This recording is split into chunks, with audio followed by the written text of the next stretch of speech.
हमारा नाम कटवा दिया गया यहाँ से जबकि वोटिंग कार्ड है, तो क्या मैकेनिज्म है? Thank you.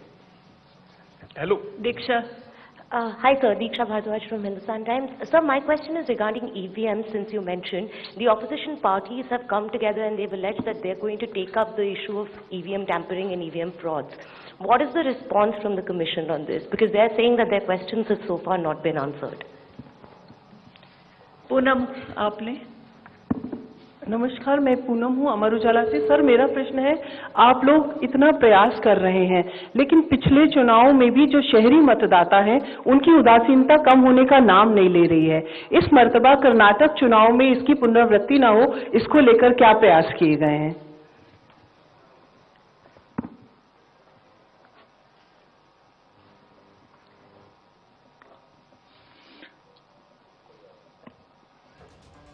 पहला प्रश्न लेता हूं मैं, जो इलेक्शन आई कार्ड ना हो तो क्या करेंगे वोटर्स। तो पहली बात तो उनको अभी से वोटर किस बूथ में कौन वोटर्स हैं इसकी लिस्ट अभी से अवेलेबल है। एप्लीकेशन है हमारा, उसमें वो अभी से अपना नाम और पोलिंग स्टेशन चेक कर सकते हैं। तो ये तो पहली बात है। So it's better to check in advance. और अगर किसी वजह से अभी नाम नहीं है तो वो नाम भी अभी ऐड हो सकता है।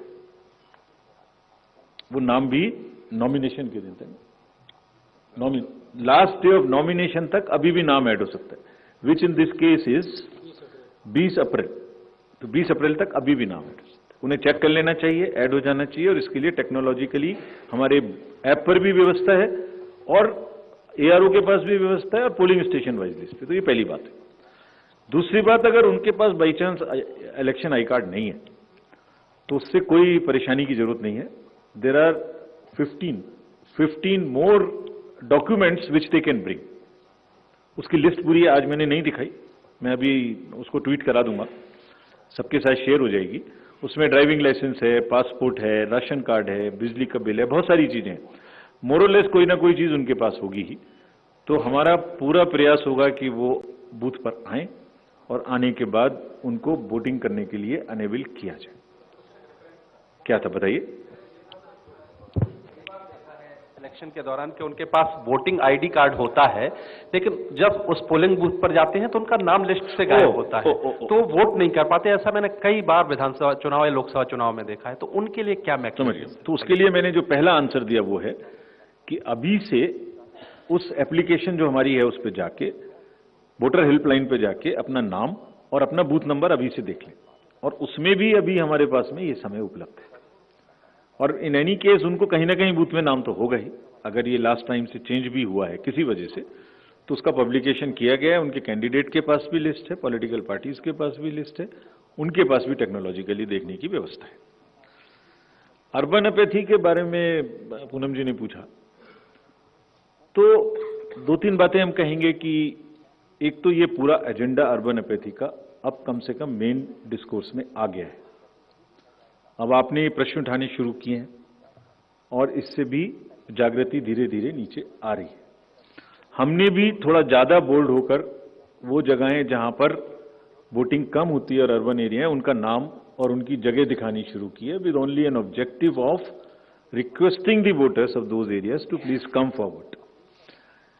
इसके हम समझते हैं परिणाम सामने आएंगे। जैसे आपको एक उदाहरण अभी बताता हूं, कर्नाटका में ही जो आरडब्ल्यूएज हैं उन्होंने एक नया अभियान शुरू किया है, कुछ आरडब्ल्यूएज ने, कि वो अपने यहां एक इसका अवेयरनेस प्रोग्राम चलाएं और अपने अपार्टमेंट्स में रहने वाले लोगों को इस तरीके से मोटिवेट करें कि वो उस दिन आ सकें। So there is a far more awareness, there is a criticality attached to it now amongst the youth and also amongst the urban areas.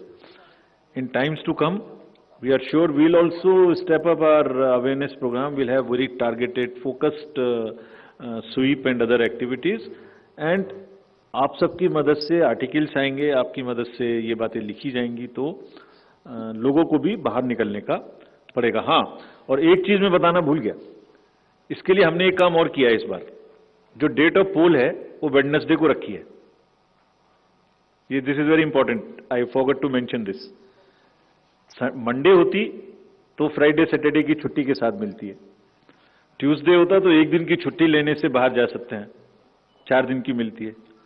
अब वेडनेसडे में तो 2 दिन लेनी पड़ेगी, जो जरा मुश्किल है। So this is what we have done in Karnataka to keep it on Wednesday. So I am sure that अब उतना लोग शायद नहीं सोएंगे, बाहर तो नहीं जा सकते अब, तो आ जाएंगे, मतलब फिर अपील करेंगे उनसे आपके थ्रू। दीक्षा जी ने ईवीएम के बारे में पूछा,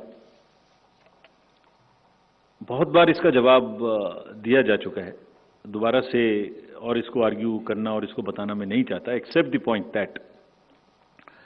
दैट लोकतांत्रिक व्यवस्था में पॉलिटिकल पार्टीज का एक बहुत ही बड़ा योगदान है, एक बहुत बड़ी महत्ता है उनकी। They very very important stakeholders. तो उनका विश्वास हर चीज पे होना हो, ये हमारी भी जिम्मेदारी है। तो हमें जब भी जो बात आपने पूछी, वो जब भी हमने भी सुना लेकिन हमें मिला नहीं है कुछ ऐसा, जब भी मिलेगा हम जरूर कोशिश करेंगे कि उनको हर तरीके से कन्विंस करें। पहले भी करते रहे हैं, अभी भी करेंगे। वैसे बाय द वे, जितने भी अभी तो पिछले 5 इलेक्शन में तो ये मुद्दा आया ही नहीं, 100 वोट से भी कम की मार्जिन थी और लोगों ने खुशी से एक्सेप्ट किया, कैंडिडेट्स ने भी विरोध नहीं किया। और करने की गुंजाइश, इसमें 2 बातें, एक टेक्नोलॉजिकल बात है, एक प्रोसेस ओरिएंटेड बात है। सो टेक्नोलॉजी चलिए एक तरफ बात करते हैं अभी, बट प्रोसेस, मशीन कहां जाएगी, एफएलसी किसके सामने होगी, सिंबल लोडिंग कैंडिडेट्स के सामने होगी, पॉलिटिकल पार्टीज के सामने होगी, स्टोरेज उनके सामने होगा, कौन सी मशीन का नंबर क्या है उसकी लिस्ट उनको दी जाएगी, ट्रेनिंग में कौन सी मशीन है ये अवेलेबल रहेगा, वेयर हाउस में आप रह सकते हो ये आपकी छूट रहेगी। तो उस प्रोसेस में, अच्छा, उसका मोकपोल आपके सामने होगा, वो कमीशन आपके सामने होगी। तो how can you in an entire system process wise rig everybody? 5 polling agent हैं, 4-5 पोलिंग